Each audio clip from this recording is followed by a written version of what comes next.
12వ తేదీన ఒక sample laddu sample తీసుకుంటే అంటే చంద్రబాబు గారు అధికారంలోకి వచ్చిన రోజు, ప్రమాణ స్వీకారం చేసిన రోజు, ఈ సమయంలో జగన్మోహన్ రెడ్డి గారు ప్రభుత్వం ఎంపిక చేసిన కాంట్రాక్టరే ఇంకా సప్లై చేస్తున్నారు. ఆ రోజున తీసుకున్న శాంపుల్లో బయటపడ్డ విషయం ఏమిటంటే లడ్డూలు తయారు చేస్తున్న ఈ ఫ్యాట్లో ఈ అంశాలన్నీ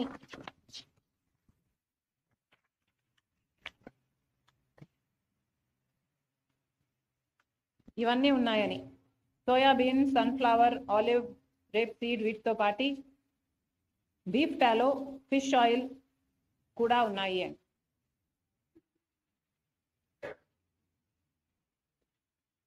ఇంత పెద్ద విషయం కోట్ల మంది ప్రజలకు, వాళ్ళ భక్తికి, వాళ్ళ మనోభావాలకు సంబంధించిన విషయం, ఎంతోమంది సెంటిమెంట్స్, ఇమోషన్స్కు ముడిపడిన విషయం.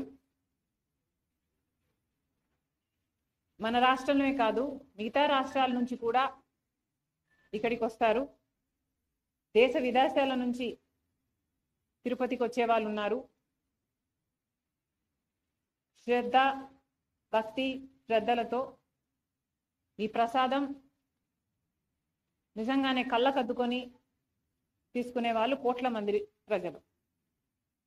అలాంటప్పుడు బీఫ్ టాలో, ఫిష్ ఆయిల్ కూడా ఉన్న, ఈ పదార్థాలు కూడా ఉన్న లడ్డూని ప్రసాదంగా ఇస్తున్నారు అని చంద్రబాబు గారు నిన్న చెప్పడం జరిగింది. చంద్రబాబు గారిని అడుగుతున్నాం, చంద్రబాబు గారు ఇంత పెద్ద విషయాన్ని మీరు ఇంత సునాయాసంగా, ఇంత క్యాజువల్గా ఎలా తీసుకోగలిగారు? కోట్ల మంది ప్రజలకు, వాళ్ళ మనోభావాలకు సంబంధించిన విషయం. ఈ విషయం మీరు కేవలం రాజకీయం చేయాలనుకున్నారా? కాబట్టే ఇంత సునాయాసంగా దాన్ని ఒక పాసింగ్ కమెంట్లా మీ 100 రోజులు సెలబ్రేషన్స్లో భాగంగా చెప్పారా? లేదు నిజంగానే చంద్రబాబు గారికి దీని సివియారిటీ ముందే తెలుసా? ముందే తెలిస్తే మరి ముందే ఎంక్వైరీ ఎందుకు వేయలేదు? ప్రజలకు ఎందుకు చెప్పలేదు? ఇంత ఆలస్యంగా 100 రోజుల తర్వాత తాపీగా మీరు చెప్తున్నారంటే మీ ఉద్దేశం ఏమిటి అనుకోవాలి? చంద్రబాబు గారు తన 100 రోజుల పరిపాలన మీద జనాలు ఒక రిపోర్ట్ ఇస్తారు, ఒక అభిప్రాయం వాళ్ళు ఏర్పరచుకుంటారు. కాబట్టి తన వైఫల్యాలు కప్పిపుచ్చుకోవడానికి, వైసీపీ మీద బురద చల్లడానికి ఈ 100 రోజుల వెన్యూను ఎంచుకున్నారా? ఏమీ అర్థం కావటం లేదు. చంద్రబాబు గారు సమాధానం చెప్పాలి. ఇంత పెద్ద విషయం, ఇంత పెద్ద విషయం ఇంత సునాయాసంగా చంద్రబాబు గారు తీసుకోవడాన్ని కాంగ్రెస్ పార్టీ ఖండిస్తుంది. మేమైతే దీన్ని చాలా సీరియస్గా తీసుకున్నాం కాబట్టి మేము మినిస్టర్ ఆఫ్ హోమ్ అఫైర్స్ కూడా ఒక లెటర్ రాశాం. సిబిఐ ఎంక్వైరీ జరగాలి. ఎందుకంటే సిబిఐ ఎంక్వైరీ జరగకపోతే తప్పు ఎవరు చేశారు అని ఇంపార్షియల్గా ఒక ఎంక్వైరీ జరగకపోతే తప్పు ఎవరు చేశారు అన్న విషయం బయటికి రాదు. ఇది కేవలం రాజకీయం కోసం వాడుకుంటున్నారా, లేక తప్పు నిజంగానే జరిగిందా? ఒకవేళ తప్పు నిజంగానే జరిగింటే తప్పు చేసిన వాళ్ళను శిక్షించాల్సిన అవసరం ఉంది. ఎందుకంటే వాళ్ళ మీద యాక్షన్ తీసుకోకపోతే మిగతా వాళ్ళు కూడా ఫైనాన్షియల్ బెనిఫిట్ కోసం ఇదే తప్పు చేసే ప్రమాదం ఉంది. కాబట్టి కాంగ్రెస్ పార్టీ ఈరోజు హోమ్ మినిస్టర్ గారికి అమిత్ షా గారికి ఒక లేఖ రాస్తున్నాం, సిబిఐ ఎంక్వైరీ జరగాలి అని. ఈ విషయం పక్కన పెడితే చంద్రబాబు గారి 100 రోజులు పరిపాలన, 100 రోజుల్లో చంద్రబాబు గారు ఏమి చేశారు అంటే, శిశుపాలుడు తప్పులు లెక్కబెట్టినట్టు జగన్మోహన్ రెడ్డి గారి తప్పులను, అవినీతిని, దోపిడీని శ్వేతపత్రాల్లాగా చూపించారు. వైఎస్ఆర్ గారి పేరును ఎక్కడ వీలైతే అక్కడ తొలగించారు. వైఎస్ఆర్ గారి విగ్రహాలను ధ్వంసం చేశారు. మరి చంద్రబాబు గారు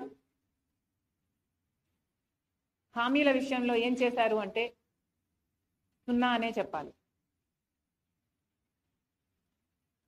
కూటమి సర్కార్ ఈ 100 రోజుల పరిపాలన ఎలా ఉంది అని చూసుకుంటే 100కి 0 అనే చెప్పాలి. ఎందుకంటే వాళ్ళు అత్యధికంగా బ్యాంక్ చేసిన వాగ్దానాలు సూపర్ 6, చంద్రబాబు గారి సూపర్ 6. చంద్రబాబు గారు చెప్పిన మాట, 100 రోజుల్లో మేము రాష్ట్రాన్ని గాడిలో పెడతాము, 100 రోజుల్లో మేము పక్కా యాక్షన్ ప్లాన్ రూపొందిస్తాము, 100 రోజుల్లోనే మేము అద్భుతాలు చేస్తామని చెప్పిన చంద్రబాబు గారు 100 రోజులు దాటిపోయినా కూడా ఇప్పటి వరకు సూపర్ 6లో ఒక్క వాగ్దానం కూడా ఇంతవరకు అమలు కాలేదు. ఎందుకు సార్ అని అడుగుతున్నాం. మోడీ గారి డైరెక్షన్లో చంద్రబాబు గారి 100 రోజుల సినిమా అటర్ ఫ్లాప్.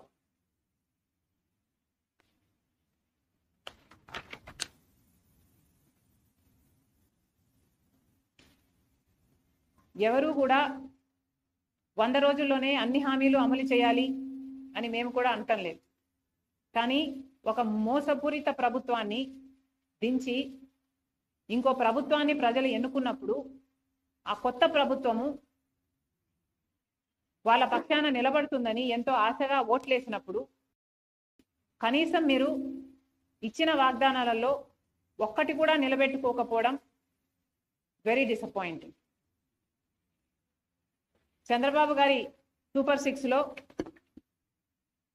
మొట్టమొదటిది రైతులకి 20,000 రూపాయలు ప్రతి ఏడాది ఇస్తామన్నారు. అన్నదాత సుఖీభవ అనుకుంటా దాని పేరు. మరి ఎంతో మంది రైతులు, కనీసం 50 లక్షల కుటుంబాలు ఈ పథకం కోసం ఇంకా ఎదురు చూస్తూనే ఉన్నారు. ఇటీవల వరదలు కూడా వచ్చాయి. చంద్రబాబు గారు చెప్పిన విషయం, 7 లక్షల ఎకరాలలో నష్టం వాటిల్లింది, వాళ్ళందరికీ నష్టపరిహారం ఇస్తానన్నాడు. 17వ తేదీ లోపల అది విడుదల కూడా చేస్తానన్నాడు. ఆ 17 కాస్త దాటిపోయింది. ఇంతవరకు ఆ నష్టపరిహారమే ఇంకా ఇవ్వలేదు. ఇక సూపర్ 6లో చెప్పిన రైతులకి 20,000 రూపాయలు చంద్రబాబు గారు ఎప్పుడు ఇస్తారో ఇంతవరకు రైతులంతా ఎదురు చూస్తూనే ఉన్నారు. ఇది కాకుండా 20 లక్షల ఉద్యోగాలు ఇస్తామన్నాడు చంద్రబాబు గారు. 20 లక్షల ఉద్యోగాలు ఇవ్వలేకపోతే 3,000 రూపాయలు నిరుద్యోగ భృతి ఇస్తానన్నాడు చంద్రబాబు గారు. 20 లక్షల ఉద్యోగాలు 4 లక్షల చొప్పున 5 సంవత్సరాలలో పూర్తి చేస్తానన్నాడు చంద్రబాబు గారు. అంటే ఈ సంవత్సరం 4 లక్షల ఉద్యోగాలు చూపించాల్సింది చంద్రబాబు గారు. కానీ ఇచ్చింది 16,000 ఉద్యోగాలకు మాత్రమే. మిగతా ఉద్యోగాలు ఎలా ఇస్తున్నారు, దాని ప్రణాళిక ఏమిటి, కోచింగ్ల కోసం తయారయ్యే బిడ్డలు ఎంతోమంది ఉన్నారు, లక్షలలో ఈ బిడ్డలంతా ఎదురు చూస్తున్నారు వాళ్ళకు ఉద్యోగాలు వస్తాయి అని. లేకపోతే ఉద్యోగాలు రాకపోతే కనీసం 3,000 రూపాయలు నిరుద్యోగ భృతి మీరు ఇస్తామన్నారు. అది ఎప్పుడు ఇస్తారో